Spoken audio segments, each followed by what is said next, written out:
everyone, and welcome to AC Spotlight. And today I'm joined by Idlywylde, cosplay queen and a roleplay extraordinaire, producer of the Bad Ideas actual play channel, and GM of the series Girls Gone Wasteland. Welcome, Idly. Hi. Like to always begin with a little bit of an icebreaker, an easy question to throw at you. What is your tabletop snack of choice? Ooh, my tabletop snack of choice. So I've been recently DMing and on an actual play, so you don't get a chance to eat very much. So I like to pregame my snacking. So I will have what I like to call second meal right before game. It's not lunch, it's not dinner, it's second meal. Second meal coming to a diet near you.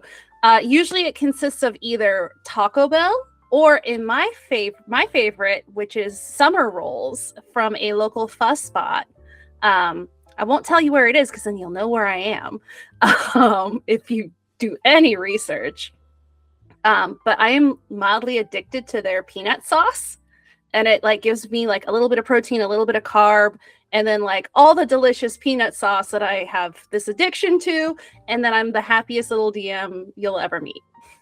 That's incredible. There's a lot of answers I get where it's I'll have some sugar or maybe something that's crunchy in the middle, which I always feel is a little awkward because you're trying to chew and to tell a story, but you're going with sort of building a foundation first. Yeah. You need to eat second meal before you DM on screen. I also hate the sound of people eating. It is my red flag. So I would never intentionally do that to somebody else. And the fact that it's called second meal means it can fit anywhere. It doesn't actually have a time distinction. Yep. I break down the barriers of time and eat second meal. Well, as I mentioned before in the introduction, you are a role player extraordinaire. You are handling multiple projects as well as participating in a few of them. But within this incredible career within the TTRPG industry, playing into one-shots, playing with the Tabletop Misfits, do you remember your first character? So I do actually remember, maybe not my first character, because I started role-playing back in middle school, way back in the Wayback Machine. I graduated in 2007, and that's when I started consistently playing TTRPGs. So I don't remember my middle school characters, but I do remember my Savage World character, which I think is the oldest that I have cognizant memory of. We were playing Deadlands, and I was playing a mad scientist who ran around in her bloomers. Her name was Minerva, and she shot things with an acid squirt gun that she had invented out of Screamy Ghost Rock. Was she based off of a character you knew, in fiction? Nope. Just this was just a hodgepodge that you just pulled together out of the ether. And she was a Southern Belle, so she was just absolutely bonkers, and I love her. I want to play her again, but no one will play Deadlands with me. So a Southern Belle mad scientist is great. Yeah. And she just and in the system, as you build mad machines as the mad scientist archetype, you actually go crazy because of how much you're handling Ghost Rock, which is a mineral possessed by demons. So she's actually just losing her mind, but she's just sweet as can be. And then she'll just kill you with an acid squirt gun. Oh, that's great. When this is the only industry where you could say a phrase of ghost moon rock, and you're going crazy, but we're shooting with a squirt gun, and it sounds okay. Yeah, this is fine, everybody. This is fine. This made sense. I followed the path. Everything made sense to me. For everyone else who is outside of the industry, they're wondering what's happening to us. Yeah, it's the system is a Weird West alternate history. The newer editions are definitely better than probably the edition I was playing at the time, because we had the ancient one, the oldest first edition, and make sure that you're just the olden text that did not have sensitivity readers. So please make sure if you do participate in hobby spaces that you are cognizant of biases. We were definitely, our games and our entertainment were a different breed. Yeah, it was definitely, even in high school reading this, going whoa, bro, what is this? I still today, obviously, I mentioned this a few times, but I'm a parent, and there's a few times where I'm remembering old films, even just like, let's go pull like Mhm. real popular Jurassic Park. It's not a kid's film, but we watched it as a I kid. just, I just learned that Laura Dern was 23 years old filming that in a romantic relationship with Alan Grant. Like, I clearly have not done enough research for this. so like, yeah, there's some things that even like in good movies that hold up generally well with time. Like I would say Jurassic Park, like its CG holds up pretty well. It has a lot of great practical effects, which does make it kind of feel timeless. It's still not 100%. Yeah. Well, speaking of, you're mentioning sort of Western and sort of the desert plains and things that can be found within sort of this empty location. Let's talk about where I believe your setting is for the Girls Gone Wasteland campaign that you're running. Do you mind describing a little bit more about this actual series? So, Girls Gone Wasteland is what I love to call a femmes and thems girls trip, girls with a U, so that's a little bit more inclusive. Anyone can be a girl in the wasteland. Through a post-apocalyptic wasteland of Joshua Tree and Palm Springs is where we kind of like started our epicenter. It uses the Electric State system as its game engine, but anytime you hand me a book, I'm going to make up my own stuff and put my own sauce on it. So where the Electric State is like a very slow 90s like apocalypse, which is still a great vibe. We are 200 years in the future.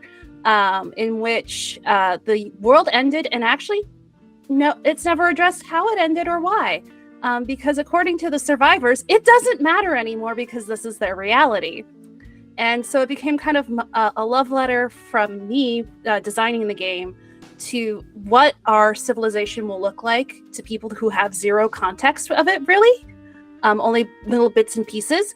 And also a love letter to Joshua Tree, and the surrounding areas, which I love very deeply. Even though the sun and the desert does not always love me so much, I love it completely. And kind of showcasing an area that generally we think of as a kind of post-apocalypse already, and showing how much life and vibrancy there actually is in that area. So I got to use like real life locations, to kind of like base this game and like ground it in a reality that already feels surreal. And I'm very excited for season 2, which will be releasing next year. It's incredible. You mentioned, I mean, obviously it doesn't matter how the world ended. And I appreciate that, especially when it comes to like the story side as a storyteller. But I'm not expecting any answer here, but just as a generalistic question, yes or no, do you as the storyteller know actually how the world ended, or is that just left open? It's left open, to be honest, because again, backstory is important, but forestory matters more. And a lot of the kind of theming and messaging is based around how people react to what is currently happening and not feeling as like mired in what has come before. They're basically building a new society, and it's, I think, pretty cool. It does touch on the fact that the world ended because of the decisions that people in power made, and it's up to now the survivors to piece together something new and something better. Is it? I know of Joshua Tree. I actually haven't visited very often. It's not a place. It's not a vacation spot. I'll say that much. I just came back from vacation there. What are you talking about? Okay, well, I clearly have some biases. But no, is Joshua Tree an important space? Why it got the attention in terms of the actual location of your setting? I personally love it there. I feel like there is something to be said about the resiliency of people living where we think people should not. That area has been managed by human hands for, I believe, the last at least 4,000 years. Don't quote me exactly on that. But that's the whole state of California's general history. Humans have the ability to survive and make art and make places special. And there's nothing more special than Joshua Tree in a couple ways to me. The art scene out there is so creative and expansive. I absolutely love it. There's a couple great art installations out there, including Noah Purfoy, which actually got showcased on the show as a location, which is an outdoor desert art exhibit created by an African American artist, which I actually learned when researching it, and also came out during Black History Month. So it was like, oh, I actually need to engage more with the art and the art scene out there. Like, even having gone there, the more context, the more beautiful it became. And it's absolutely fabulous out there. And then you can't go wrong with dark skies. You can't. If you love astronomy, stargazing, nighttime photography, you can't go wrong. I brought my Google Pixel out there, got some of the best shots that I've ever gotten in the desert. And some of them I actually had to lower the exposure because it looked like daytime. I was gonna say, actually, now that you mentioned photography, you do photography as well. I mean, not to say, obviously did most research as I can, but there is Yeah. a lot of examples of you sort of looking out for the beauty in the world, Yeah. and taking shots. Are you also sort of, when it comes to expanding your creativity, is photography really important for like an important part of your life? Yes, I love nature photography specifically. Don't ask me to do portraits of people. I'm really bad at it. In fact, when I go out and do nature photography, I try and get as few humans in it as possible. Valid. Mostly because that's just not what my artistic eye is looking for when I'm looking at nature. Um, I actually have done an art show for charity, in which I didn't make a ton of money, but enough to call myself a professional photographer for a year for tax purposes, which is a dream. And then just it helps photography, especially of art and landscapes, helps connect people who might not have the ability to travel there themselves, and gives people your perspective of reality in a lot of ways. There's no better window into somebody than to see their creativity. And sometimes a photo is worth 1,000 words. I can describe something verbally all I want. A photo will actually show you what I saw. It might not tell you all the thoughts and feelings. I can give that, but you'll at least have like that first sensory input to drop you into kind of where somebody's at. Have you married the two loves of sort of photography and storytelling? Have you like taken a picture and you went, this is going somewhere in my world? Yeah, there was a statue that I saw this time out in Joshua Tree that I sent to I took this beautiful set of photos of, sent them to the group chat and went, this is my character. And it's like, Idly, you're the DM. This is my character now. I am this giant statue. Don't worry about it. This will not be featured in season 2 at all. Incredible. Well, it's beyond that in terms of a lot of the ways that you're expressing creativity. You're not limited to one project, as we just learned. You have 3 in the bank right now. Yeah. Would you like to describe a little bit more of what you're working on? Sure. So some of the things that are coming out in June, it's going to be a very busy month for me because on top of all of this, I also have other actual plays that I do for other channels and other platforms.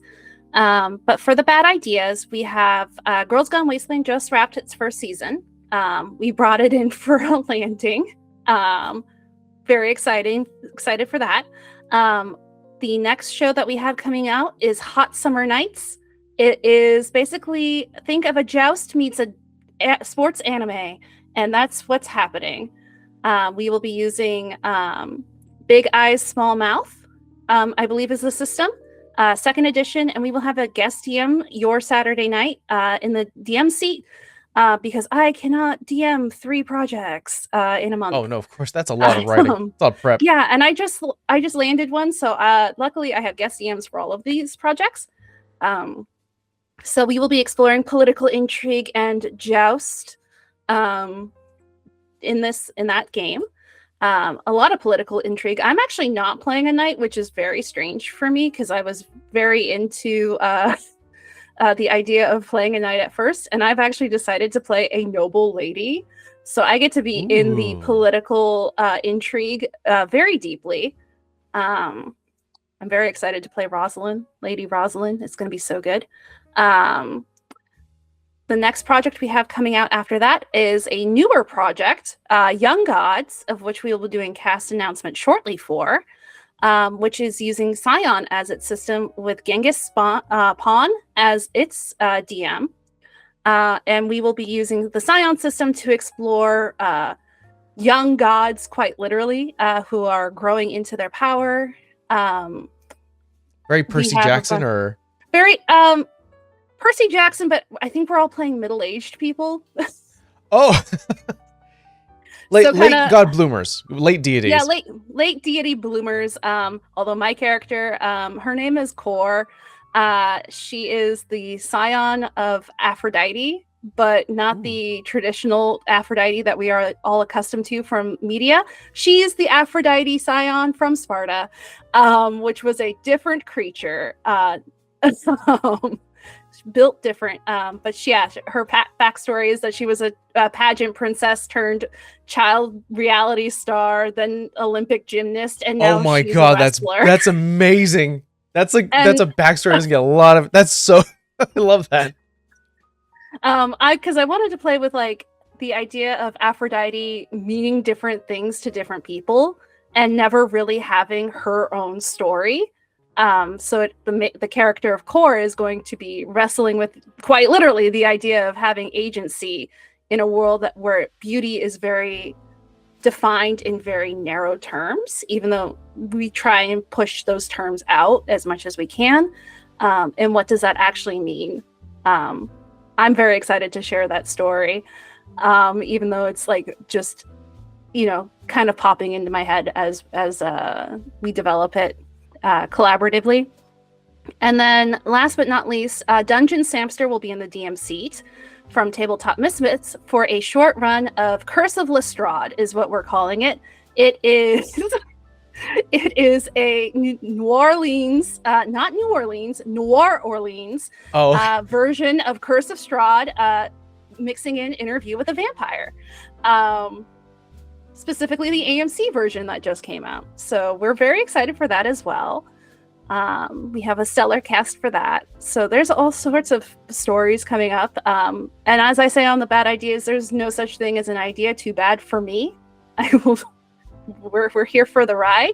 Sometimes I might say, hey, do we have the time for all of this? You want to do 6 episodes and do what? Walk me through it.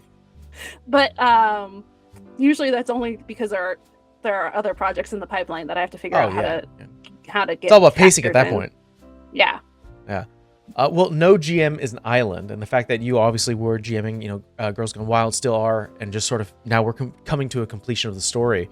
How did you find your players? As I like to say, I am the luckiest little girl on the internet. Some days, on Threads, I have found the most wonderful cast of enablers. It's a good way to put it. There are so many people that want to, jump in. I'll have like a crazy idea, and they're like, "How can we make this happen?" And I feel so very lucky to have that. I don't know what I did to deserve it, or what archfey I made a bargain with. But I feel very lucky to have that. I also met a few people through Mysticon in San Diego. Nutmeg Dragon was also on a live play and a huge help on Girls Gone Wasteland. Let's see, other places. Tabletop Misfits was another place where I met a whole bunch of wonderful folks. But really being just active in community with other TTRPGs creators and creatives of all levels of experience and skill really kind of opened up a lot of doors and has created this wonderful melting pot of bad ideas, I think is a good way to put it. I think it's very important to say, especially with people who are starting out in the tabletop industry and community, that a one big aspect of growing and expanding and starting to utilize or expand into different ideas is the underutilization of networking. And I think that's very important, because it sounds like a lot of your thing is because you've been reaching out to people. There's a lot of collaboration happening, and it's all starts because there's someone has to approach someone and go, I have an idea. Yeah. And it is, especially within our own sphere of community, a lot of introverts. You know, we're not here, 3 a.m, partying it up. Some of us are sleeping. I am. Yeah.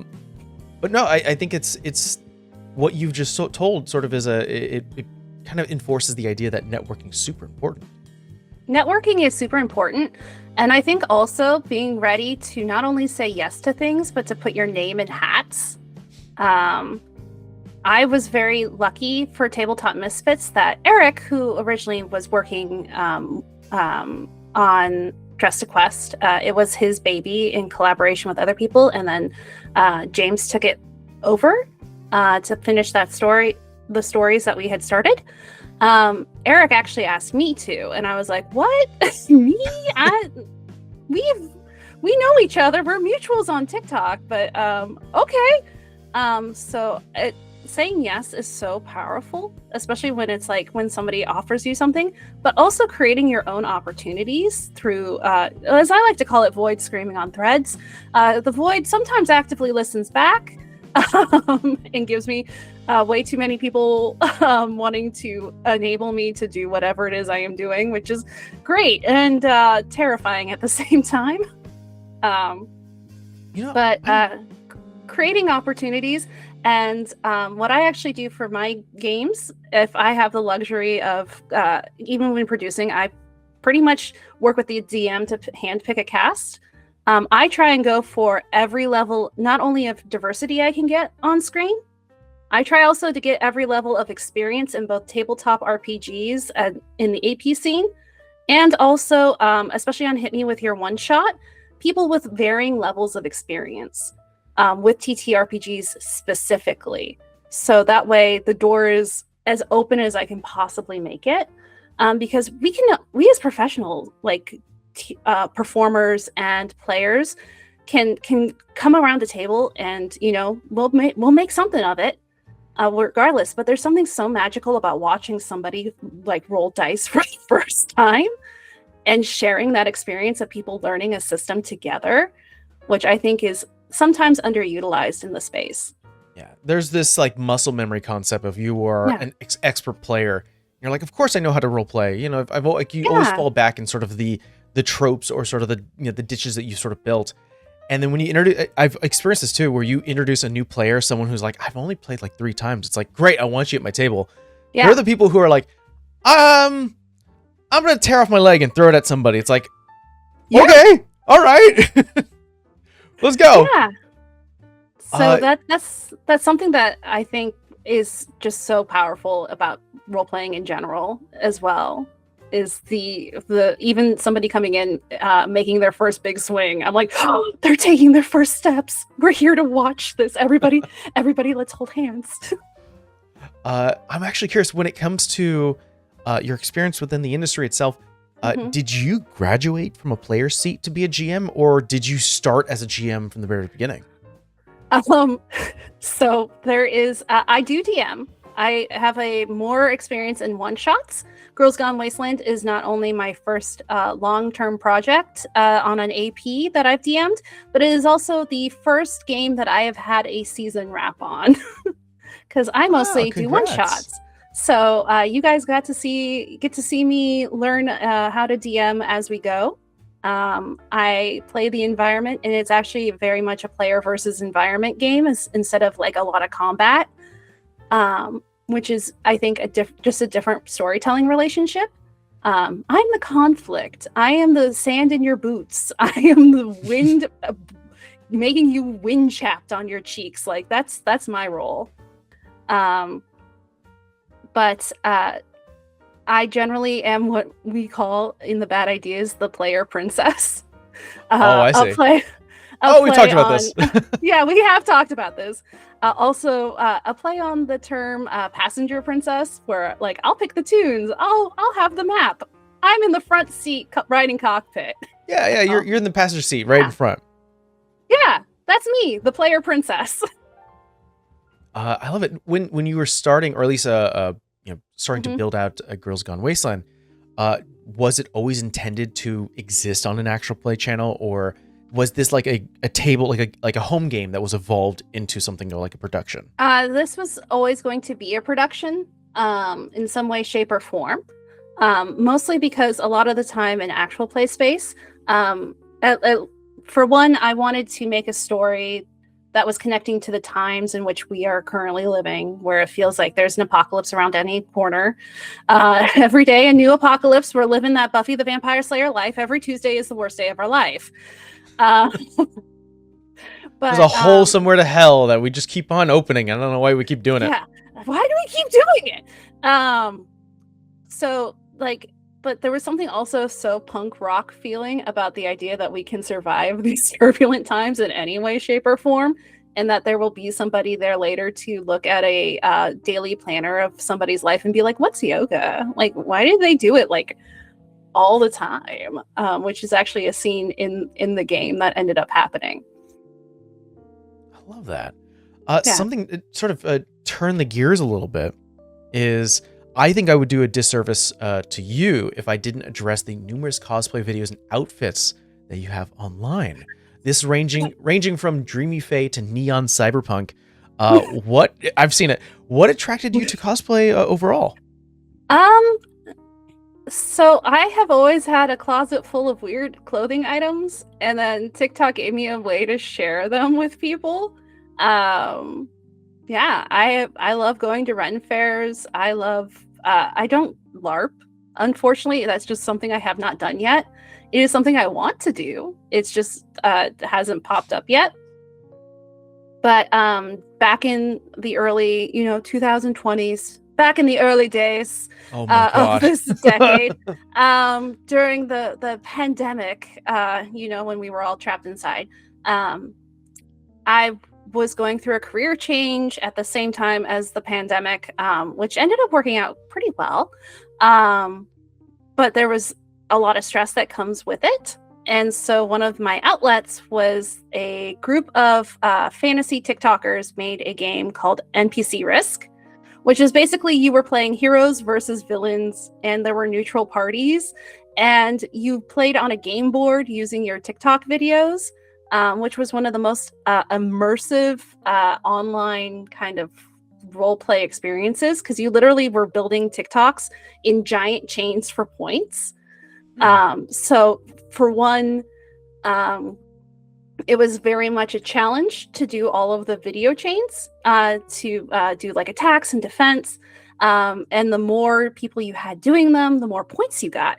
And it was very fun. And that was actually where I learned a lot of like skill in that event that I hadn't had before, and sometimes still don't do. I will never willingly do a transition video. You can't pay me to get dressed into several different outfits on a quick change kind of. We don't got time for this. we don't got time for that. It's my least favorite, and I was like, I'll do one of these. But basically, there were weekends where I was filming these chains, and I was doing like something like 50 videos in a night. Oh my god. And so it was also like very like quick on your feet. Like, what do I have to like add to this? Like, what do we have? What do we have laying around? And I think that's where a lot of the early days of my work is like founded from, is me being up way too late at night, stressed out because of like work training and onboarding, and being an artificer in space. Well, I figured it needed to be touched upon because it very much is a big portion of your online life. So I figured it required that attention, because these outfits are actually really, really cool. So, and I can tell there's a lot of Ren Fair love, that goes on to it. I mean, I'm barely I taught starting myself how to make scale mail. You what? Yeah. How long did it take you to learn this? That's not a skill that you could just turn. Okay, all right. I highly recommend, if you're going to learn scale mail or chain mail, start with scale mail, because it's going to teach you your 4-in-1 in a way that my brain could wrap around. Because instead of using like a bunch of rings that look the same, you have like one big scaly ring, and then you build it from there. So I always recommend that people start with traditional scale mail first. I love making pauldrons. Pauldrons are my favorite things to make, and I can whip those. I can whip a single pauldron out now in an hour and a half. We can learn anything now. We can do anything. Yeah, yeah. I'm not good at it. I have a lot of hobbies. I'm not the best at any of them, but I have a lot of them. I respect that. There's a lot. I mean, just having the capabilities of expressing yourself via all these like really creative outlets is really, really cool.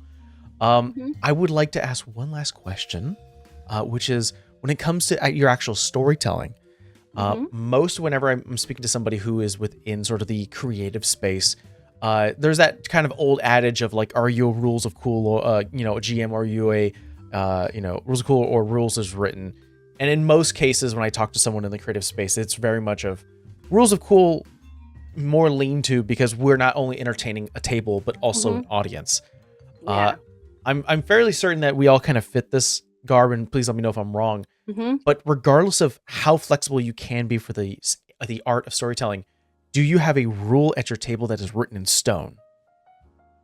The only rule that I have that is written in stone is, make sure you're communicating with your table, with your players, with your DM, and make sure you're communicating honestly and like, I'm trying to think of the correct word, with empathy, as well.